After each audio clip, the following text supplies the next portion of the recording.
بسم اللہ الرحمن الرحیم رب اشرح لی صدری ویسر لی امری واحلل عقدۃ من لسانی یفقہوا قولی اللہم صلی علی فاطمہ و ابیہا و بالہا و بنیہا والسر المستودع بعدد ما احاط بہ علمک۔ ایک اور دعا میں چاہتی ہوں بی بی فاطمہ الزہرا سلام اللہ علیہا کی بیان کروں۔ بہت زیادہ بی بی کی ایسی دعائیں بیان ہوئی ہیں کہ کاش ہم ان دعاؤں کو اپنی زندگی میں لے آئیں، کاش ہم ان دعاؤں کے ذریعے سے بی بی فاطمہ الزہرا کے نزدیک ہو جائیں۔ کتنا چاہتی ہے ہمیں بی بی، وہی نا کہ مولا کائنات امیر المومنین علی علیہ السلام جو ہے وہ مشکل کشا ہے، اور مشکل کشا کی جو مشکل کشا ہے وہ ہے فاطمہ الزہرا سلام اللہ علیہا۔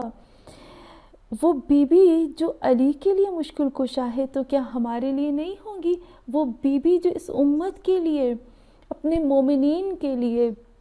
جو ہم سب کے لیے، ہم گنہگار مومنین کے لیے روتی ہوئی گئیں، وہ بی بی نے ہر طرح سے ہماری مدد کرنے کی کوشش کی ہے، اور ہم دیکھتے ہیں وہ بی بی ہمارے لیے سب کچھ چھوڑ گئی۔ اور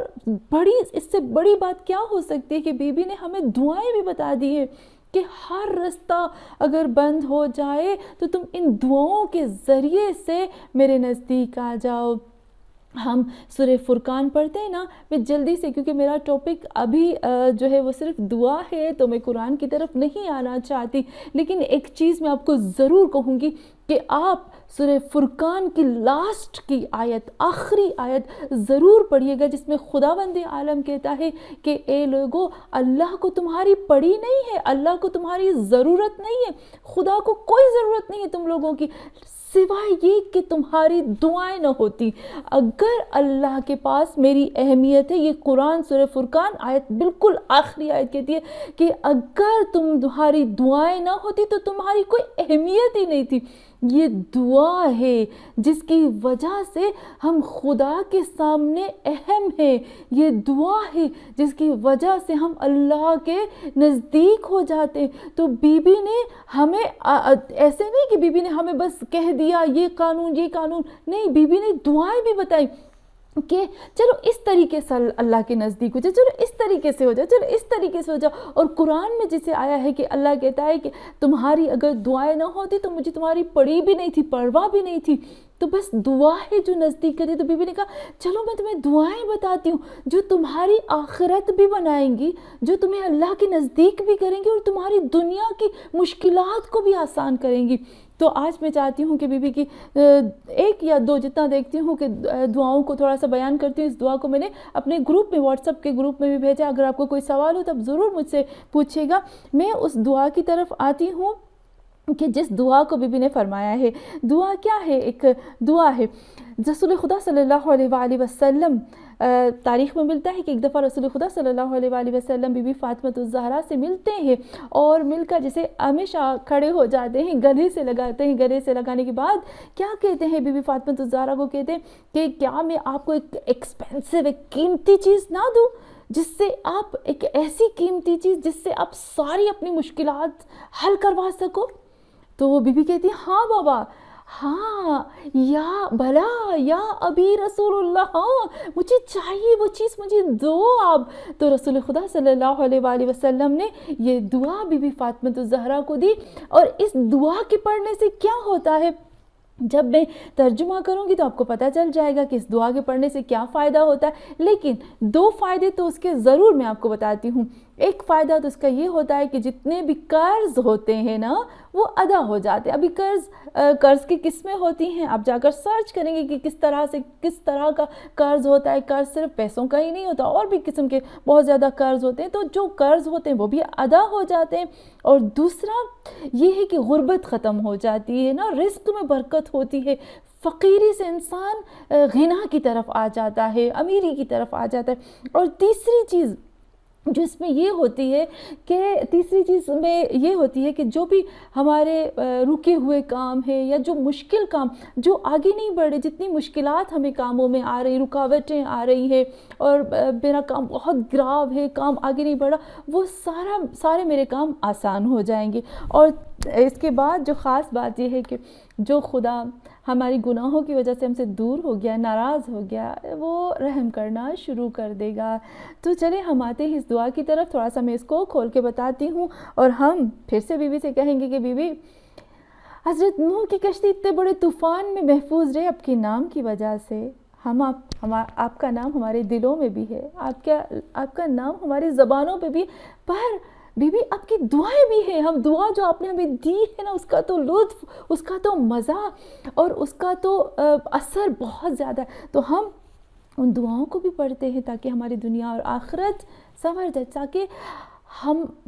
یعنی میرے اور میرے اللہ کے نزدیک جو دوری آ گئی ہے وہ ختم ہو جائے۔ تو ہم دعا کی طرف آتے ہیں، بی بی یہ دعا پڑھتی ہیں، اللہم ربنا ورب کل شیء منزل التوراۃ والانجیل والفرقان فالق الحب والنوى اعوذ بک من شر کل دابۃ انت آخذ بناصیتها۔ اللہم بی بی فرماتی ہے، اے میرے اللہ، ربنا کتنا خوبصورت ہے کہ کہتی اللہم ربنا، اے میرے اللہ تو میرا رب ہے، تو ہمارا رب ہے،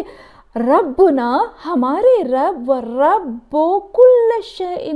اور تمام چیزوں کے رب، منزل التورات، تورات کو نازل کرنے والے، والانجیل اور انجیل کو نازل کرنے والے، والفرقان اور فرقان کو نازل کرنے والے یعنی قرآن کو نازل کرنے والے۔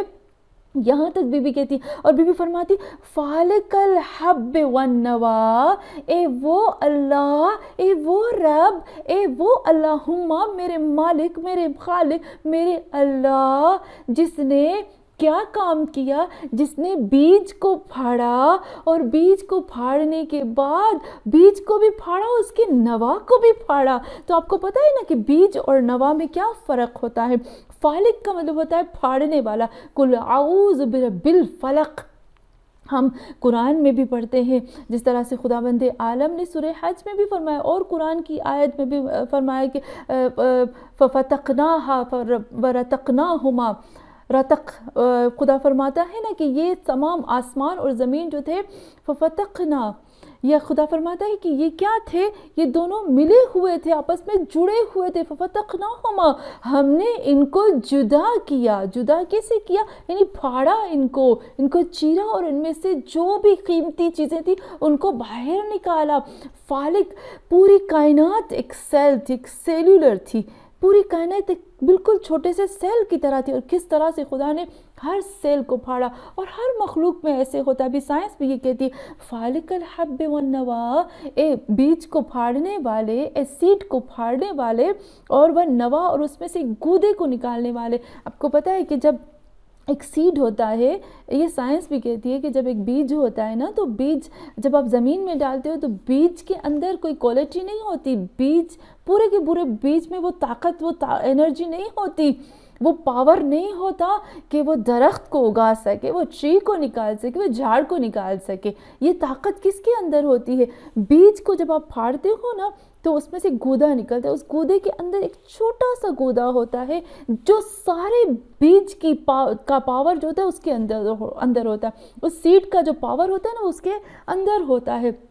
جیسے ہم کہتے ہیں کہ وہ بیج جاتا ہے نا، وہ پھٹتا ہے، پھٹنے کے بعد اس میں سے وہ نوا جو ہے اس کے اندر سے ایک طاقت، ایک انرجی نکلتی ہے، جو درخت بنتے ہیں، جو ٹریز بنتے ہیں، اس میں سے پتہ چلتا ہے کہ کس چیز کا درخت ہے، میٹھا ہے، کھٹا ہے، وہ ہے، اس کو کہتے ہیں نوا۔ انسان کے اندر بھی یہ نوا ہے جس کو ہم لوگ نیت کہتے ہیں۔ تو نیت بھی یہ ہوتی ہے، جب انسان قبر میں جاتا ہے اللہ کہتا ہے الاعمال بالنیات، رسول خدا نے فرما دیا کہ جتنے بھی اعمال ہوتے ہیں وہ نیت کی وجہ سے ہوتے ہیں، تو ہمیں بھی پھاڑا جائے گا اور ہماری نیتوں کو نکالا جائے گا اور ہمیں ہمارا حساب کیا جائے گا۔ ابھی بھی جو بھی کچھ ہوتا ہے، الاعمال بالنیات فالق الحب والنوى، اے وہ ذات جو بیج کو پھاڑتا ہے اور بیج کے اندر جو چھپی ہوئی انرجی اس کو بھی پھاڑ کر اس میں سے درخت، چھاڑ اور تمام چیزوں کو اگاتا ہے، نکالتا ہے، ظاہر کرتا ہے ان کو۔ یہاں بی فرماتی ہیں اعوذ بک من شر کل دابۃ، میں تم سے پناہ مانگتی ہوں۔ میں بھول گئی تھی یہ چیز بھی بتانا کہ یہ دعا حفاظت بھی فرماتی ہے۔ اعوذ بک، میں تم سے پناہ مانگتی ہوں، من کل دابۃ، دابہ کہتے ہیں ہر وہ مخلوق جو زمین پر رینگتی ہے، جو زمین پر چلتی ہے، انسان ہو یا جانور ہو، چرند ہو، پرند ہو، وحشی جانور ہو، جو بھی جانور ہو، یعنی جو بھی مخلوق ہو جو زمین میں چلتی ہے، پاؤں رکھتی، اس کو دابہ کہتے ہیں۔ قرآن کی آیت بھی کبھی موقع ملا تو اس کو دابہ کو ہم کھولیں گے کہ اس کے روٹ ورڈز دبب ہے اور کیوں یہ دابہ کہتے ہیں۔ انت آخذ بناصیتہا، اے اللہ انت آخذ بناصیتہا، یعنی تو وہ ذات ہے کہ آخذ بناصیہ، ناصیہ کہتے ہیں یہ جو ہمارے پیشانی کے بال ہوتے ہیں اس کو ناصیہ کہتے ہیں نا، جو پیشانی کے بال ہوتے ہیں ان کو کھینچ کے نکالتے ہیں یا کھینچ کے جو بھی کچھ کرتے ہیں، پکڑتے ہیں یہاں سے، اس کو ناصیہ کہتے ہیں۔ آخرت میں قیامت، قرآن کی آیت ہے کہ جو لوگ جھوٹ بولتے ہیں نا، جو لوگ جھوٹ بولتے ہیں، جو سازشیں کرتے ہیں، جو غلط چلتے ہیں، گناہگار ایسے لوگ، ان کو قیامت میں ناصیہ یعنی پیشانی کے بالوں کے ساتھ پکڑ کر ان کو جہنم میں گھسیٹ کر ڈالا جائے گا، تو اس کو کہتے ہیں ناصیہ۔ ابھی آپ جا کر سرچ کریں گے تو آپ کو پتہ چلے گا کہ سائنس کہتی ہے کہ جو ہمارے پارٹس، جو برین کے پارٹس ہوتے ہیں، جو ہمارے دماغ کے کچھ پارٹس ہوتے ہیں نا، کچھ یوں ہوتے ہیں، تو جو یہاں ایک دماغ کا پارٹ ہوتا ہے، وہاں یہاں سے انسان سازش کرتا ہے، یہی پارٹ ہوتا ہے جو جھوٹ بلواتا ہے، اس پارٹ سے انسان سوچتا ہے جھوٹ اور سازش، اس لیے اللہ پکڑتا ہے۔ تو بی فرماتی ہیں انت آخذ بناصیتہا، اے اللہ تم پوری مخلوقات کی پیشانی پر پکڑنے والے ہو، جیسے ہم کہتے ہیں نا کہ اے اللہ کائنات کی تمام مخلوق تیری پکڑ میں ہے، کوئی مخلوق تیری پکڑ سے باہر نہیں نکل سکتی۔ کتنا خوبصورت بی نے کہا، جیسے ہم کہتے ہیں نا، ایک دفعہ میں نے آپ کو قرآن کی سورہ نازعات کے میں بتایا تھا کہ خداوند عالم کہتا ہے ان ربک لبالمرصاد، کہ بے شک تمہارا رب جو ہے وہ مرصاد ہے۔ مرصاد کا مطلب ہوتا ہے وہ طاق میں بیٹھا ہے، جیسے ایک شیر، جیسے ایک بھوکا شیر ہوتا ہے نا جنگل میں اور دیکھتا ہے کہ گائے بھینس بکری اپنے شکار کے لیے کتنی دیر سے دیکھتا ہے اور اچانک سے وہ جھپٹ پڑتا ہے اور اس کی شہرگ کو نوچ لیتا ہے، دبوچ لیتا ہے اس کی شہرگ کو موقع ملتے ہی۔ تو یہاں کہتے ہیں ان ربک لبالمرصاد، اللہ اسی طرح گناہگار اور کافر لوگوں کے طاق میں بیٹھا ہے اللہ، کہ کس طرح سے کب موقع ملے تو میں اس کی شہرگ کو دبوچ لوں۔ تو یہاں بی یہ بتاتی ہیں کہ اے اللہ تمام مخلوقات تیری پکڑ میں، تیری ہاتھ میں، تو مجھے یہ جو زمین پر تمام مخلوقات جو رینگتی ہے، جو چلتی، اس سے مجھے محفوظ فرما۔ انت الاولو، تم پہلے ہو، انت الاولو، تم پہلے ہو، یعنی ہر چیز تم سے سٹارٹ ہوتی ہے، تم پہلے سے بھی پہلے۔ فلیس قبلک شیء، تم سے پہلے کوئی چیز نہیں تھی۔ وَأَنْتَ الْآخِرُ، اور تم آخر ہو۔ فَلَيْسَ بَعْدَكَ شَيْءٌ، اور تیرے بعد کوئی چیز نہیں ہوگی۔ اور پھر بھی فرماتی ہے فَلَيْسَ بَعْدَكَ شَيْءٌ وَأَنْتَ الظَّاهِرُ، اور تم جو ہو اے اللہ، اے میرے مالک، تم ظاہر ہو۔ اور پھر کہتے ہیں کہ بی فرماتی ہے فَلَيْسَ فَوْقَكَ شَيْءٌ، تیرے اوپر کوئی چیز نہیں ہے۔ اور وَأَنْتَ بَاطِنُ، تم ہر چیز کے باطن میں ہو، تم ہر چیز کے اندر موجود ہو۔ فَلَيْسَ دُونَكَ شَيْءٌ، تمہارے بغیر تو کوئی چیز ہو ہی نہیں سکتی ہے، تم ہر چیز کے اندر موجود ہو، بغیر تیرے کائنات کی کوئی چیز ہے ہی نہیں۔ پھر کہتے ہیں کہ دُونَكَ شَيْءٌ، کہتے ہیں صلی علی، سلوات بھیجتی ہوں میں، سلوات بھیج علی محمد، کاش میرے پاس کاش مجھے وہ وقت ہوتا کہ میں اس سلوات کے لفظ کو کھولتی اور کس طرح سے سلوات ہے کیا اس کو اور بیان کرتی تو اور مزہ آتا اس دعا کو پڑھنے میں۔ صلی علی محمد وعلی آلہ بیتہ علیہ وعلیہم السلام، اے اللہ تو صلوات بھیج محمد اور آل محمد پر، ان کی آل پر۔ اور پھر کہتے ہیں وقض عنی دین، اے اللہ میرے قرض کو ادا فرما، واغننی من الفقر، اور مجھے فقر سے چھٹکارا دے دے اور مجھے غنی کر دے اس فقر سے، ویسر لی کل الامر، اور میرے تمام کاموں کو آسان کر دے، یا ارحم الراحمین، اس سب سے زیادہ رحم کرنے والے خدا مجھ پہ رحم کر دے۔ یہاں کتنا بھی خوبصورت ہمیں بتاتی ہے کہ اس طرح سے مانگو، اس طرح سے مانگو گے تو اللہ دے گا۔ تو یہ دعا بھی اگر ہم ہر نماز کے بعد یا ہم سونے سے پہلے یا ہر نماز کے بعد اگر 3 دفعہ 7 دفعہ 11 دفعہ پڑھیں تو ہر حال میں اللہ ہماری سنتا ہے، کیونکہ یہ بی بی فاطمۃ الزہرا کی زبان سے ہمیں ملی اور رسول خدا صلی اللہ علیہ وآلہ وسلم نے دی۔ اور کتنا اچھا طریقہ رسول خدا ہمیں سکھاتے ہیں کہ اے لوگو، جب تم اپنی اولادوں کے ساتھ ملو نا تو ان کو دعائیں گفٹ میں دو، ان کو اللہ کے نام دو، ان کو دنیا اور آخرت کی ایسی چیز دو جو اللہ کے بھی نزدیک کرے، فضول اور ایسی چیزیں جو فضول چیزیں ہیں جو زندگی کو ضائع کر دیتی، ان سے دور ہٹنے کی ترغیب دو، اور اپنی اولادوں کو اللہ کے بھی نزدیک کرو۔ ایک اور دعا ہے جو جلدی سے میں چاہتی ہوں کہ اس کو کروں، چھوٹی سی، بہت چھوٹی سی دعا ہے۔ یہ دعا بی بی فاطمۃ الزہرا سلام اللہ علیہ نے امام حسن مجتبیٰ کو سکھائی۔ کیا سکھایا؟ کہا اے میرے بیٹے حسن، میں تمہیں ایک دعا دیتی ہوں اور اس دعا کو پڑھنا، اور اس دعا کے پڑھنے سے کیا ہوتا ہے کہ ہر طرح کی حاجت پوری ہوتی ہے، جو بھی آپ کی حاجت ہے اس دعا کے پڑھنے سے پوری ہوتی ہے۔ کیا فرماتی ہے؟ الحمدللہ الذی، کہ اللہ حمد ہے اس اللہ کے لیے جو لا ینسا من ذکرہ، اے اللہ، اللہ وہ ہے، اس کے لیے حمد ہے جو نہیں بھولتا اس شخص کو جو اس کا ذکر کرتا ہے۔ واہ، کتنا خوبصورت بی بی امام حسن مجتبیٰ کو سکھاتی ہیں، ہمیں سکھاتی ہے۔ وَلَا يَخِيبُ مَن دَعَاهُ، اور جو اس سے مانگتا ہے، دعا مانگتا ہے، اس کو نا امید نہیں کرتا۔ وَلَا يَقْطَعُ رَجَاءُ مَن رَجَاءُ، یہاں کہتے ہیں کہ جو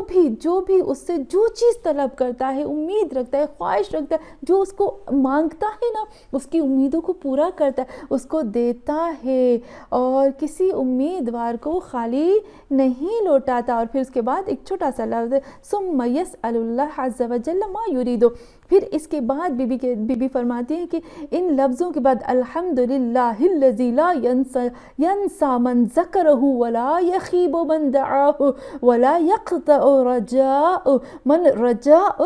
رجاہ، اس کے بعد دعا کرنی ہے کہ جو بھی حاجت ہے اس کے لیے ہم دعا کریں گے تو وہ فوراً دعا قبول ہوتی ہے۔ کتنی خوبصورت دعا ہے، میرا اتنا دل کرتا ہے کہ جو بہت زیادہ بی بی کی دعائیں ان کو چھوٹا چھوٹا کر کے 10-15 منٹ یا 20 منٹ میں ہم ان دعاؤں کو کریں، تاکہ پوری زندگی جب ہم مصلی پر، جب ہم جائے نماز پر بیٹھ کر وہ دعا پڑھے تو مزہ بھی آئے، دل سے پڑھے، روح سے پڑھے، خوشی سے پڑھے اور امید کے ساتھ پڑھے، تاکہ ہماری دعائیں قبول ہو جائیں۔ کیوں ہماری دعائیں قبول نہیں ہوتی اتنے اعمال کرنے کے باوجود؟ کیونکہ ہمیں ان کی میننگ نہیں پتہ، کیونکہ ہمیں ان کی اصلیت نہیں پتہ۔ تو پھر سے کہتی ہوں اللہ مجھے توفیق دے اور ہمت دے آگے والے مومنین کو بھی کہ مل کر ہم بسم اللہ نور کو کر سکیں، اور نور کو ڈیٹیل سے، ایک لفظ نور کو ڈیٹیل سے کر سکوں، اور اس کے ذریعے سے ہم اللہ اور اہل بیت اور بی بی فاطمہ الزہرا کے نزدیک ہو۔ خدا ہماری اس دعا کو قبول فرما، خدا اس دعا کے صدقے میں ہماری تمام حاجات کو پورا فرما، اور ہمیں محمد اور آل محمد کے سامنے سرخرو فرما۔ ہمارے امام مہدی آخر زمان کا ظہور جلد از جلد فرما، وتقبل منا انک انت السمیع الدعاء۔